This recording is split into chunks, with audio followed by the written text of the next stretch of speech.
Captain Tom Miller stood tall, adjusting his freshly pressed uniform as he and his crew waited in the massive docking bay of Starbase Alpha. This was a historic moment, the first time humans would receive an official ship from the Galactic Council since Earth joined the interstellar community just 3 years ago. "Do you think it will have quantum drives?" asked Jack, the young navigation officer who couldn't stop bouncing on his heels. "I heard it might be a Trellix-class cruiser," said Maria, the weapons specialist. "Those things can outrun light itself." Tom smiled at his crew's excitement. They had all been handpicked, the best Earth had to offer. After years of proving themselves in smaller roles aboard alien vessels, they would finally have their own command. "Whatever it is," Tom said, "we'll make humanity proud." The massive doors at the far end of the hangar slid open with a deep mechanical groan. A delegation of aliens entered, led by Ambassador Brix of the Lyrian species. Brix was tall and thin with pale blue skin that seemed to shimmer under the hangar lights. Like all Lyrians, he had 3 pairs of eyes arranged vertically on his face, and all 6 were currently looking down at the humans with barely hidden smugness. "Captain Miller," Brix said, his translator making his words sound unnaturally flat. "The Galactic Council welcomes you. We are pleased to present Earth with its first official vessel." Tom noticed the pause but kept his face neutral. Behind the delegation, a large sheet covered something. Whatever was underneath seemed oddly shaped, not the sleek lines of a modern vessel. "On behalf of humanity, we're honored to accept," Tom replied formally. Brix made a gesture, and the sheet was pulled away. The humans' excited murmurs died instantly. Before them sat what could only be described as junk. The ship was an old transport vessel, its hull patched in dozens of places with mismatched metal. One of its 4 engine pods was visibly cracked. The name painted on its side, Discarded Hope, was faded and peeling. "This is," Tom started, then caught himself. "This is our ship." "Indeed," said Brix, all 6 eyes blinking in sequence. "The Discarded Hope has served the Galactic Coalition for over 70 years. It was due to be decommissioned, but we thought it would make a perfect learning opportunity for your species." Jack's face had fallen. Maria's hand was on her sidearm, though Tom doubted she even realized it. A reflexive response to insult. "It's barely space-worthy," said Mike, the chief engineer, speaking what everyone was thinking. His practiced eye was already cataloging the countless fixes the ship would need.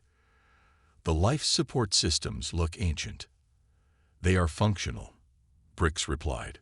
"Mostly." Another alien from the delegation, a squat 4-armed being named Gorks, chuckled. "Perhaps humans aren't ready for interstellar travel after all. If this simple vessel is too challenging, we accept with gratitude." Tom interrupted, his voice firm. The crew looked at him with surprise, but he gave them a subtle hand signal. "Trust me."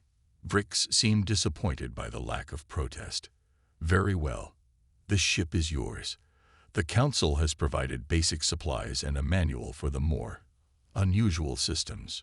You have 1 Earth month to make it operational and begin your assigned patrols." "1 month," Mike whispered. "We'd need 3 just to." "1 month will be perfect," Tom said loudly. "We look forward to showing what humans can do with this fine vessel." The delegation departed, several of them failing to hide their amusement. As soon as the doors closed, the crew erupted. "Captain, this is an insult," Maria said. "They've given us garbage." "We should go to the human ambassador," suggested Wren, the communications specialist. "File a formal complaint." Tom walked up to the ship and placed his hand on the cold, pitted hull. "No," he said quietly. "That's exactly what they expect." "Sir?" Jack asked. Tom turned to face his crew. In his eyes burned a fierce determination that made even Maria step back. "They think we'll complain. They think we'll beg for something better or give up entirely. That's what they want. Proof that humans don't belong out here." He began walking around the ship, examining it more closely. "Look at this hull," Cerulean metal. Older, yes, but nearly impossible to scan through with standard sensors. And these engine mounts, he pointed to what looked like damage. They're modified Vulcan thrusters, primitive by their standards, but incredibly reliable. Mike stepped forward, his engineer's curiosity overtaking his disappointment. The power core looks intact, actually. Old design, but if I'm not mistaken, it's one of the marathon cores. Not fast to charge, but nearly unlimited endurance. Tom smiled. Exactly. They didn't give us a fancy ship. They gave us a foundation. But sir, Maria protested, even if we get it running, we'll be laughed at everywhere we go. Good, Tom replied. Let them laugh. Let them underestimate us. Throughout human history, our greatest achievements have come when others thought we would fail. He gathered his crew in a circle, their faces still showing doubt, but now mixed with curiosity. They gave us scrap because they don't respect us. But they've forgotten something important about humans. We've always been at our best when working with scrap. We built our first planes from bicycle parts, our first satellites from leftover war technology. Tom's voice grew stronger, and one by one, his crew stood straighter. We won't just make this ship functional. We'll make it ours. We'll make it human. And one day, the Galactic Council will look at what we've done with their cast-offs and wonder what they've unleashed. Jack was the first to grin. So where do we start, Captain? Tom turned to the ship, his eyes gleaming with purpose. Mike, get a team and start assessing that power core. Maria, I want you to think about defensive options, creative ones. Ren, download everything you can about this model, official and unofficial. Jack, help me plot out the internal spaces. I want to see what we're working with. As the crew dispersed to their tasks, Tom stood a moment longer, looking at the battered vessel. The name Discarded Hope seemed to mock them. We should rename her, he murmured to himself. Something fitting. He thought of the old naval traditions from Earth's history, of ships beating the odds, of underdogs rising to greatness. Phoenix, he decided. From Earth mythology, the bird that rises from ashes. He placed his hand again on the hull, feeling the cold metal, imagining what it could become. They gave us scrap, he whispered. We'll show them what humans can build from ashes. Behind him, his crew was already at work, the sound of tools and voices filling the hangar with purpose. The first step of their journey had begun, and despite everything, Tom felt a surge of excitement. The galaxy had no idea what was coming. 3 days after receiving the Discarded Hope, the hangar bay looked like a war zone. Ship parts were scattered everywhere, panels removed from walls, and the constant sound of welding and hammering filled the air. In the middle of it all stood Mike, covered in grease up to his elbows, staring at the ship's power core with a mixture of frustration and amazement. Captain, you need to see this, he called out as Tom walked by with a tablet full of reports. Tom ducked under a hanging cable and joined his chief engineer. What am I looking at, Mike? Mike pointed to the cylindrical power core that took up a large part of the engine room. This isn't junk. This is a Helion-5 core. They stopped making these 30 years ago, but not because they were bad. Then why? Because they're too good. Mike wiped his hands on a rag. These cores are nearly indestructible. They can run for decades without maintenance, but they have one problem. They're inefficient by modern standards. Tom raised an eyebrow. How inefficient? They use about 30% more fuel than newer models. So the big companies stopped making them to sell their fancy new cores that need replacing every 5 years. Mike grinned. But if someone were to fix the efficiency problem, could you do it? Tom asked. Mike tapped the core with his knuckle. Already started. I'm reconfiguring the power distribution system. With some human ingenuity, I think we can make this old core run better than anything in the Council's fleet. Tom clapped him on the shoulder. That's what I like to hear. On the other side of the ship, Maria had turned the cargo bay into a makeshift workshop. She was examining what looked like a large cargo door. "What's all this?" Tom asked, stepping around various tools and parts. Maria looked up from her work. Their idea of a shield generator was pathetic. "So I'm making the new one. Out of cargo doors." "These aren't ordinary doors, Captain. They're made of tri-steel with reflective coating.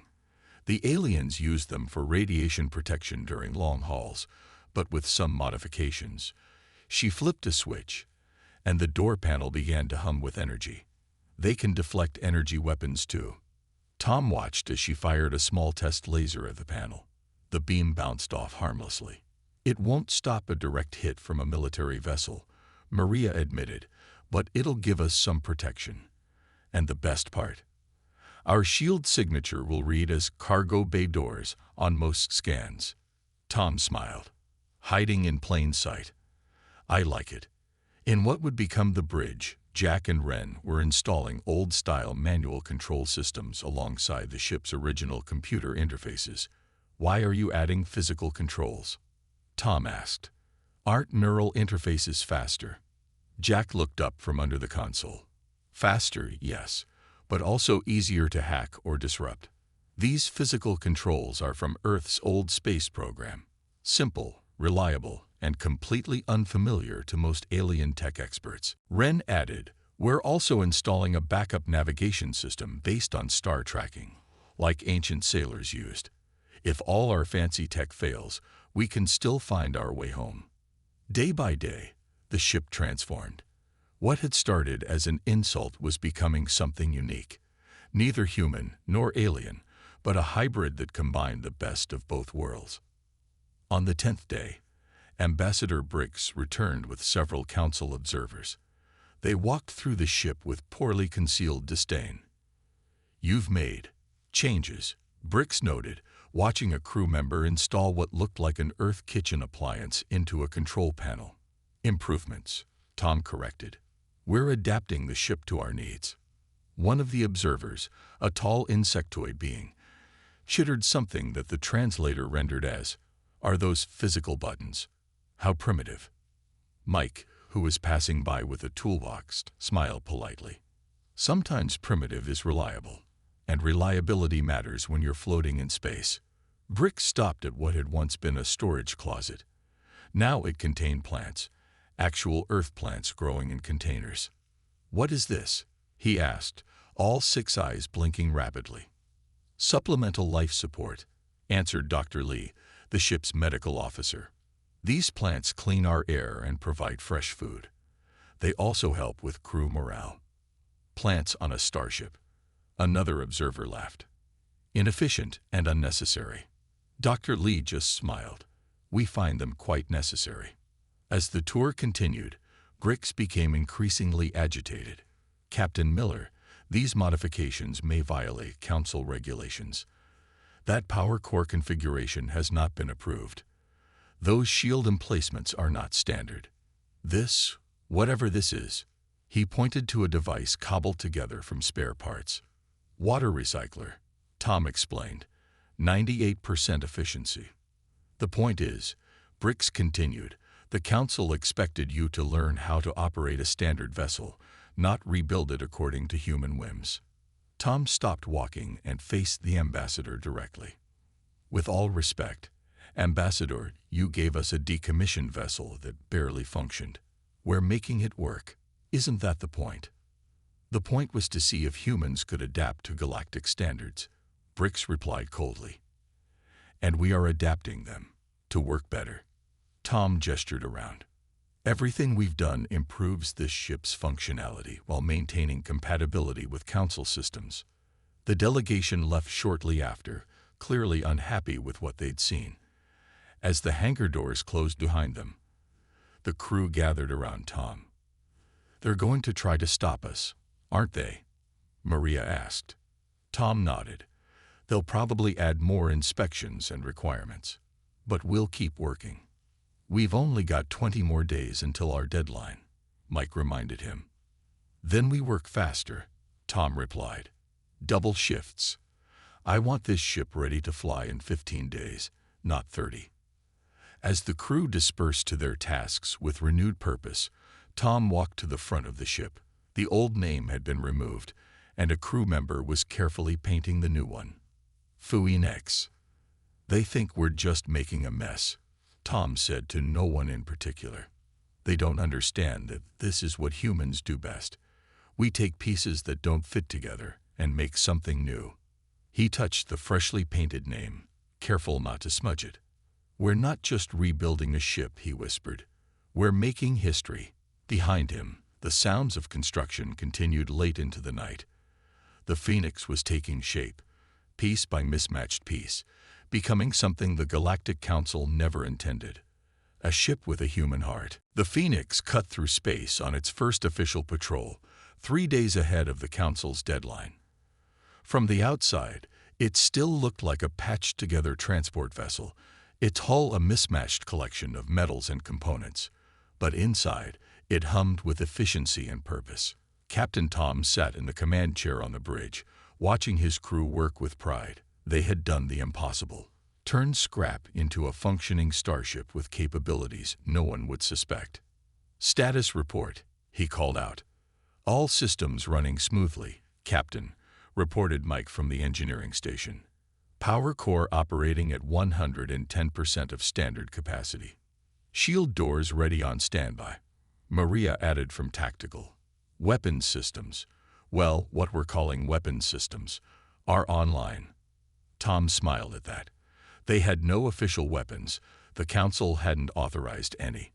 But Maria had repurposed mining equipment, waste disposal units, and even the ship's old cargo magnetizers into something that could, in a pinch, serve as defense. "We're approaching Sector 7, Jack announced from navigation. "Standard patrol route as assigned." Sector 7 was quiet space, a trading route far from any important Council worlds. It was busy enough with merchant traffic, but considered safe and routine. Perfect for a test run of humanity's first official ship. "Captain," Wren called from communications, "I'm picking up a distress signal. Merchant vessel, about half a light year from our position." Tom straightened in his chair. "Details." "They're reporting an attack. Pirates, by the sound of it." Wren adjusted her equipment. "Council protocol says we should report it and wait for an authorized military vessel." The bridge fell silent as all eyes turned to Tom. They knew what Council protocol said. They also knew what humanity would do. How long would it take an authorized military vessel to reach them? Tom asked. Jack checked his instruments. "Nearest patrol is 3 hours away at maximum speed." "And how long would it take us?" 20 minutes, sir." Tom nodded, his decision made. "Set course for that merchant vessel, maximum speed. Maria, prepare your non-weapons." Wren, inform the Council of our response." "Sir," Maria said carefully, "if we engage pirates, we'll be violating at least 3 Council regulations." "Then we better not get caught," Tom replied with a grim smile. "Or better yet, we better succeed."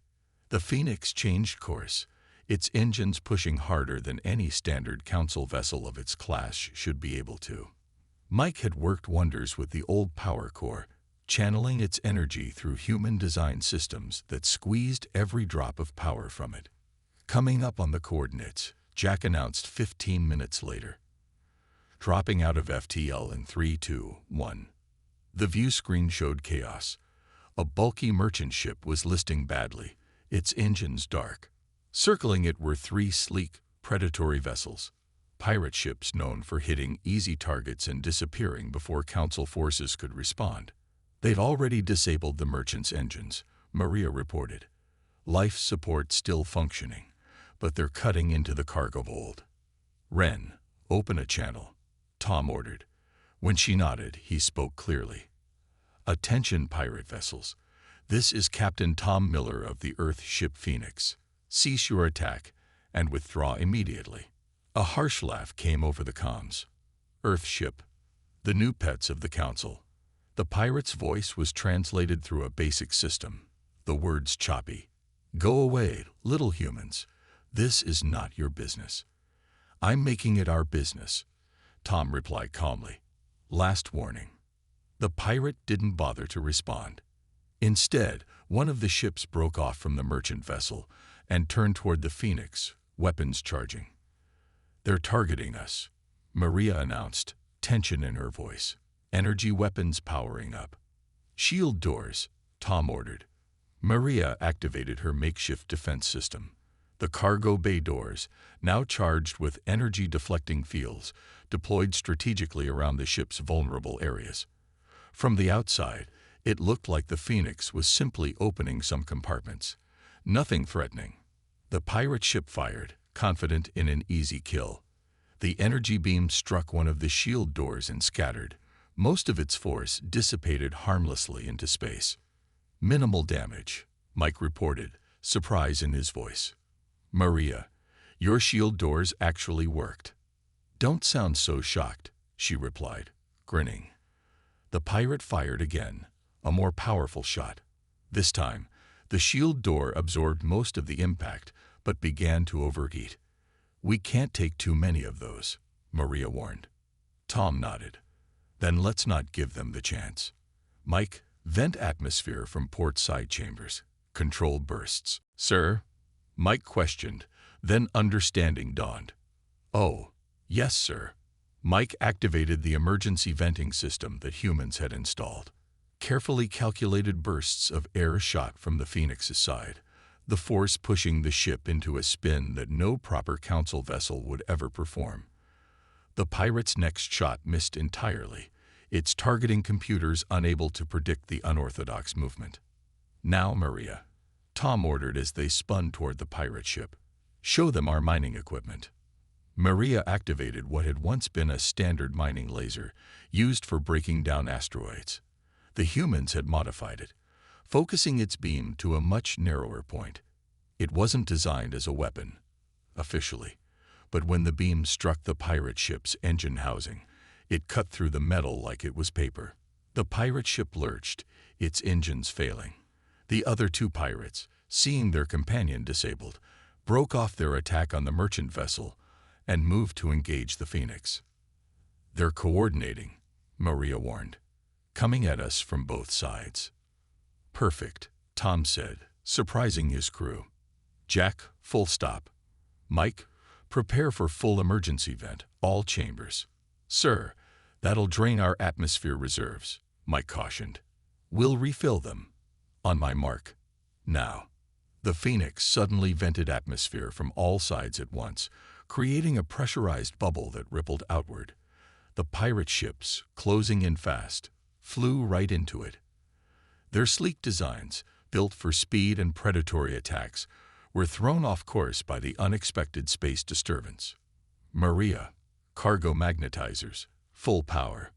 Maria activated the modified cargo systems. Originally designed to help load heavy metal containers, the humans had turned them into powerful magnetic projectors. The beams locked onto the metal hulls of the pirate ships, pulling them toward each other. Before they could compensate, the two vessels collided with a silent crash that sent debris floating across the view screen.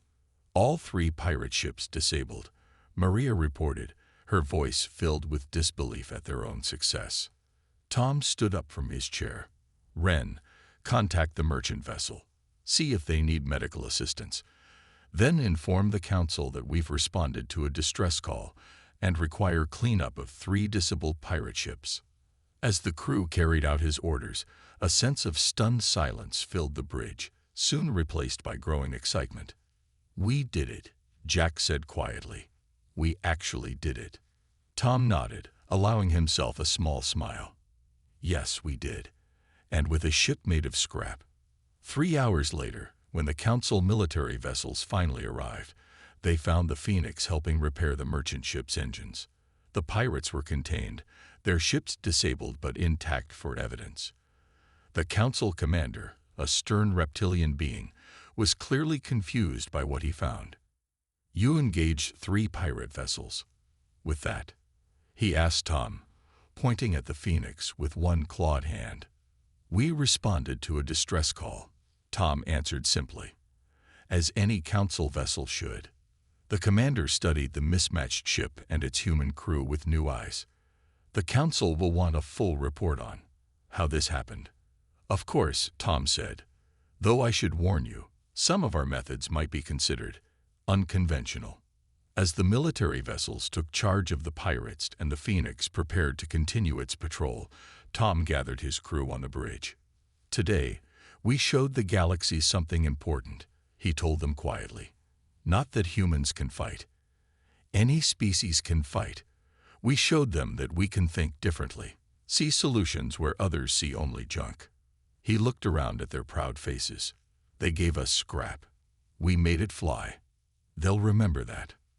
What none of them knew was how quickly word would spread through the merchant lanes and trading posts. Stories of the odd human ship that fought like no other vessel in the galaxy.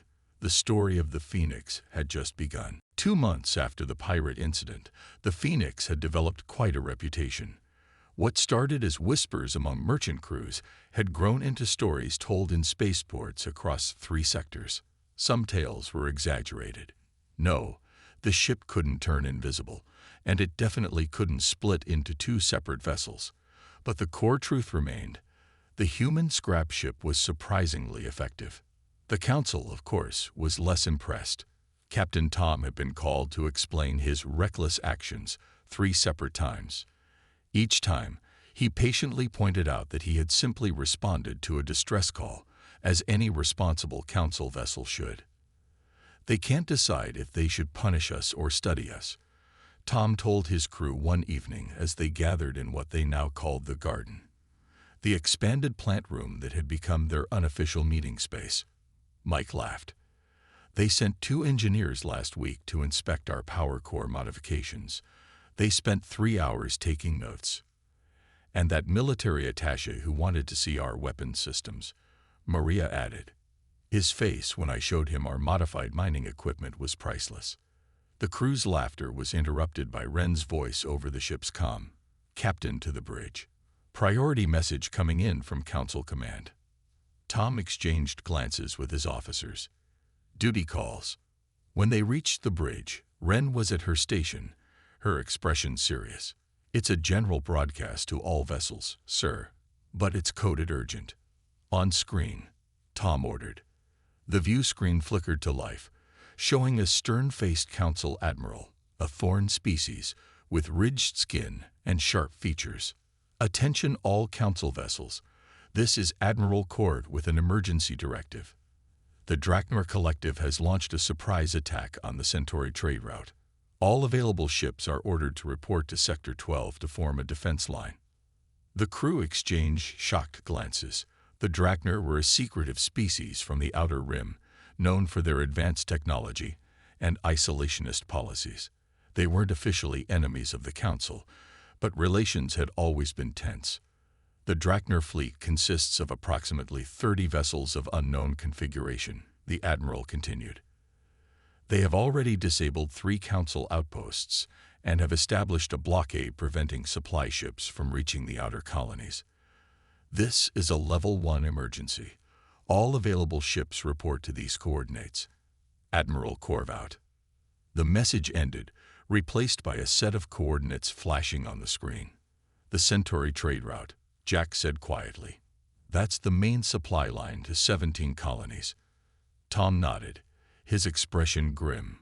Ren, acknowledge the order and inform Council Command we're en route. Jack, set course for those coordinates, maximum speed. Sir, Maria spoke up. We're not a warship. We'll be facing actual military vessels. We're a Council ship responding to a Council emergency, Tom replied firmly. Just like with the pirates, but on a larger scale. The pirates were one thing, Mike said. But the Drachner, they're supposed to be decades ahead of everyone technologically. Tom stood up, looking at each crew member in turn. Then they won't be expecting what we bring to the fight. We've spent 2 months improving this ship, adding systems no one else has thought of combining. We might not be the strongest ship in the fleet, but we're definitely the most surprising. His confidence was infectious, and the crew turned to their stations with renewed purpose. Jack, how long to reach Sector 12? Tom asked. 18 hours at maximum safe speed, sir. Make it 15, Tom said. Mike, I know you've been holding back some power in reserve. Time to see what this core can really do. Mike grinned. Yes, sir. I'll give you 15 hours, but I'll need to run some special cooling protocols. Do whatever you need to. Maria, I want you to run combat simulations with every modification we've made. Find new ways to use what we have. Already thinking of a few ideas, Captain, she replied. The Phoenix pushed through space faster than it had ever gone before, the old ship's frame creaking under the strain. But the human reinforcements held, and the modified power core performed flawlessly under Mike's careful management. 15 hours later, they dropped out of FTL at the designated coordinates. The scene that greeted them was organized chaos.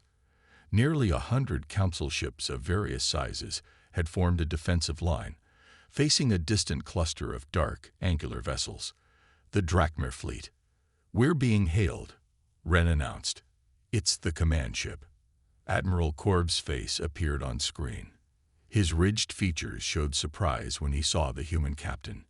Earth Vessel Phoenix, he said. I was not expecting your type of ship in this response fleet. We received the same call as everyone else. Admiral, Tom replied respectfully. The Phoenix is reporting for duty. The Admiral seemed to struggle with this for a moment, then nodded curtly. Very well. Take position in the Tertiary Response Group. Section D. Those are support vessels and medical ships. You'll be safely behind the main battle line. Tom frowned. With respect, Admiral, we've proven effective in combat situations. Against pirates, Captain Miller. This is a military engagement against a technologically superior enemy. Your creative modifications will not be relevant here. Take your assigned position. Corv out. As the transmission ended, Tom turned to his crew. They looked disappointed but not surprised. Well, Maria said, at least we'll have a good view of the battle. Tom sat in his chair, thinking. Then he turned to Wren. Open a channel to all council ships. Sir. Wren looked confused. I don't have authority to broadcast fleet-wide. Then find a way, Tom insisted. This is important. Wren worked at her console for a few moments. I can piggyback on the fleet's tactical update frequency. It's not quite fleet-wide, but most combat vessels will receive it. Do it. When she nodded, Tom spoke clearly and confidently. This is Captain Tom Miller of the Earth ship Phoenix. We've analyzed the Drachmer vessels, and we've detected a potential weakness in their configuration. Request permission to approach and gather more detailed scans. There was a moment of silence. Then Admiral Corb's angry voice came through. Captain Miller, get off this channel immediately. You have no authority to. Admiral. Tom interrupted. With respect, humans have a unique perspective that might help here. The Drachmer ships are arranged in a standard defense pattern, but their energy signatures suggest they're using a synchronized shield system. If that's true, there might be a way to disrupt it. A new voice joined the channel. This is Captain Lorne of the Steadfast. What kind of disruption are you suggesting, human? Before Corv could object again, Tom continued quickly. The synchronized shields will have a resonance frequency. If we can identify it and broadcast a counter frequency, we might be able to create temporary gaps in their defenses. There was a thoughtful silence. Then Captain Lorne spoke again. Admiral, the human's theory is sound. The Drachmer are known for their synchronized systems. Admiral Corv growled in frustration. Fine. Captain Miller, you have 10 minutes to approach and scan. But at the first sign of danger, you will retreat immediately. Is that clear? Perfectly clear, Admiral. Phoenix out. Tom turned to his crew with a determined smile. Jack, take us forward. Slow approach. Wren, prepare all sensors for detailed scans. Maria, be ready with those shield doors. As the Phoenix moved ahead of the Council defense line, Tom leaned forward in his chair. They put us in the back because they think we're just scrap, he said quietly. Time to show them what scrap can do. The mismatched ship moved steadily toward the intimidating Draknor fleet, looking like a civilian transport that had taken a wrong turn into a military standoff. But inside, the crew of the Phoenix was ready to face their greatest challenge yet, and perhaps change the course of an interstellar war. The Phoenix drifted closer to the Draknor fleet, looking harmless and insignificant against the backdrop of the imposing enemy warships. These alien vessels were unlike anything the humans had seen before. Sleek, angular, and completely black, absorbing light rather than reflecting it. Each ship was nearly identical, moving in perfect coordination like parts of a single organism. "Keep us on a lazy approach vector," Tom instructed Jack. "Like we're just a curious transport that doesn't know any better." "They're scanning us, Captain," Wren reported from her station. "Standard identification sweep." "Let them look," Tom replied calmly. "All they'll see is a patched-together ship that isn't worth their attention." The Phoenix continued its casual approach. Behind them, the Council fleet waited in tense formation, many captains questioning the wisdom of letting the human vessel take point. "Captain," Wren said suddenly, "I'm detecting unusual energy patterns between the Draknor ships. They're pulsing in sequence, like they're talking to each other." Tom leaned forward. "Can you isolate the frequency?" Wren's fingers flew over her console. "Working on it. It's complex, not like any communication system I've seen before." "Sir," Maria interrupted from Tactical, "I think they've noticed us. 2 smaller vessels are breaking formation." Tom nodded. "Mike, ready on power core adjustments. Maria, shield doors on standby. But don't deploy yet. We don't want to look threatening." The 2 Draknor ships moved with graceful precision, approaching the Phoenix from both sides. "They're charging weapons," Maria warned, tension in her voice. "Hold steady," Tom ordered. "Wren, what do you have?" "I've isolated the pattern," she replied excitedly. "It's not just communication, it's their shield synchronization. Each ship is generating only part of a larger shield bubble. Together, they create an overlapping defense that's much stronger than individual shields." "Exactly what we suspected," Tom said. "Can we disrupt it?" "Maybe," Wren said, her hands still working. "If we broadcast a counter-frequency." She was cut off as the 2 Draknor ships fired, their weapons sending bright purple energy beams toward the Phoenix. "Shield doors, now," Tom ordered. Maria activated their makeshift defense system, but even with the modified doors in place, the impact rocked the ship violently. "Damage to sections 3 and 5, Mike reported. "Door shields held, but they're already overheating. We can't take many more hits like that." Tom made a quick decision. "Time to show our hand. Jack, evasive maneuvers, the garbage chute special." Jack grinned and input a series of commands. The Phoenix suddenly began tumbling in a seemingly uncontrolled spin, venting atmosphere in carefully timed bursts that sent it careening between the 2 Draknor vessels. The enemy ships tried to track them, but the erratic movement pattern, one that would make any proper military pilot sick, confused their targeting systems. "Wren, broadcast that counter-frequency now, full power," Tom called out over the noise of straining metal. "Broadcasting on all channels." For a moment, nothing seemed to happen. Then, like ripples spreading across water, visible disruptions appeared across the energy fields connecting the Draknor ships. "It's working," Wren exclaimed. "Their shield synchronization is faltering." Tom hit the ship-wide comm. "All hands, brace for impact." Then to Jack, "Take us straight through their line, between those 2 cruisers."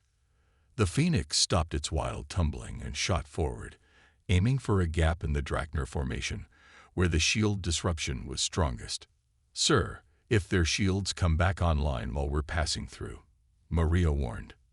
"They won't," Tom said with confidence he didn't entirely feel. "Mike, divert all power to engines and Wren's broadcast. Maria, be ready with everything we've got once we're through." The Phoenix accelerated, its mismatched hull creaking under the strain. The gap between the Draknor ships loomed ahead, a space that would normally be protected by their synchronized shields.